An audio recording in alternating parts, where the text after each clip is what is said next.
बिस्मिल्लाहिर्रहमानिर्रहीम। अस्सलाम वालेकुम व्यूअर्स। आज मैं पंजाब की सौगात यानी सरसों का साग और होममेड मक्खन की रेसिपी शेयर कर रही हूँ। आपने इस रेसिपी को ज़रूर देखना है और ट्राई भी करना है। मैंने बहुत आसान और अच्छी टिप्स के साथ आपके साथ ये वीडियो शेयर की है। मैंने 2 किलो सरसों का साग लिया है गंदलों वाला, यानी ये सिर्फ पत्ते नहीं पकाएंगे हम, जो इसके साथ में टहनियाँ सी हैं ये भी पकाएंगे। इनको गंदले कहते हैं। मैंने 1 पाव बाथू, 1 किलो पालक भी साथ में ली है और इसके साथ मैंने ली है आधा पाव हरी मिर्चें। ये तीखी होती हैं तो अपने टेस्ट के हिसाब से आपने यूज़ करनी है। ये देखिए मैंने साग की कटिंग कर ली है, लेकिन इसके साथ मैंने ये जो इसकी टहनियाँ थी ना पत्तों के साथ, इसको गंदले कहते हैं, ठीक है। और इनको पील करना है। पील किए बगैर आपने इसको कट नहीं करना। इस तरह से हमने सारी गंदलों की जो है ना पीलिंग करनी है, यानी इनको छीलना है। अगर आप इसको छीलेंगे नहीं तो ये गलेगा भी नहीं और स्मूथ भी नहीं बनेगा। ये देखें कितने ज़्यादा छिलके इसके उतरे हैं। मैंने सारी गंदलों को इस तरह से छील लिया है और अब बारीक बारीक काट लूँगी। जितना आप बारीक काटेंगे साग को उतनी जल्दी ये आसानी से पकेगा। तो देखें साग की भी कटिंग होगी, पालक भी और बाथू भी, और ये हरी मिर्चें मैंने इसकी टहनियाँ उतार ली हैं, ठीक है। तो अभी तो मैंने कढ़ाई रख दी है, साग को धो के मैंने इसमें डाल दिया है और ये देखें धो धो कर मैं इसमें डालती जाऊंगी। 3 से 4 पानी हमने इसको धोना है अच्छे से मल मल कर। अब ये मैंने कढ़ाई में जो है ना साग डाला है, साग अपने ही पानी में पक रहा है। जैसे जैसे साग नीचे होता जाएगा वैसे वैसे हम बाकी की चीज़ें भी इसमें ऐड करते जाएंगे।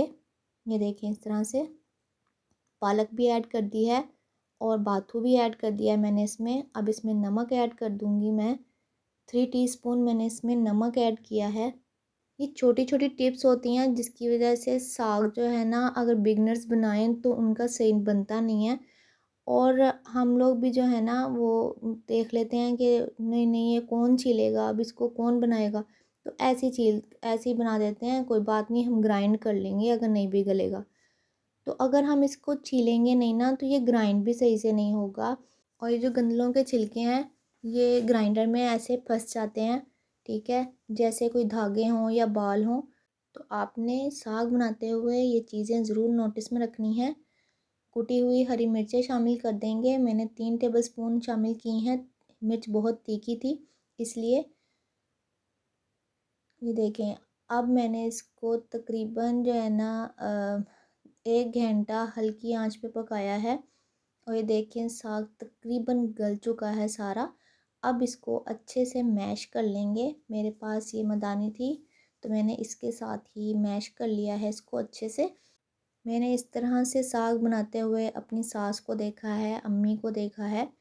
इसको छीलना और बनाना थोड़ा सा टाइम टेकिंग है। अगर वो फर्स्ट स्टेप जो है हम अच्छे से ले लेंगे तो उसके बाद बहुत इजीली हमारा साग जो है ना वो पककर तैयार हो जाएगा। हाफ कप आटा ऐड कर देंगे इसको अच्छे से स्मूथ और टेस्टी सा टेक्सचर देने के लिए। तो ये देखें बहुत ज़बरदस्त सा हमारा साग जो है ना वो तैयार हो रहा है।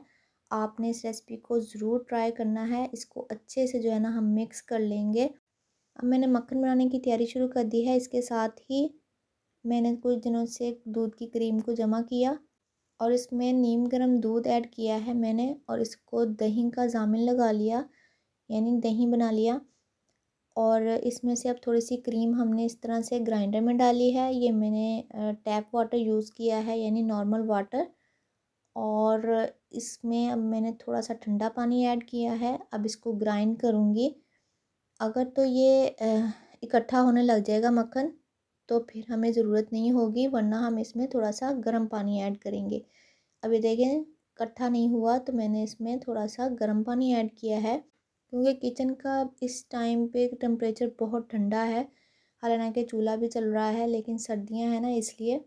तो ये देखें थोड़ा सा मैंने गर्म पानी डाला है तो ये मक्खन जो है ना इकट्ठा होने लग गया है। आप देख सकते हैं, ये देखें इस तरह से, ये देखें। और अब इसको मैंने एक खुले बर्तन में डाल देना है।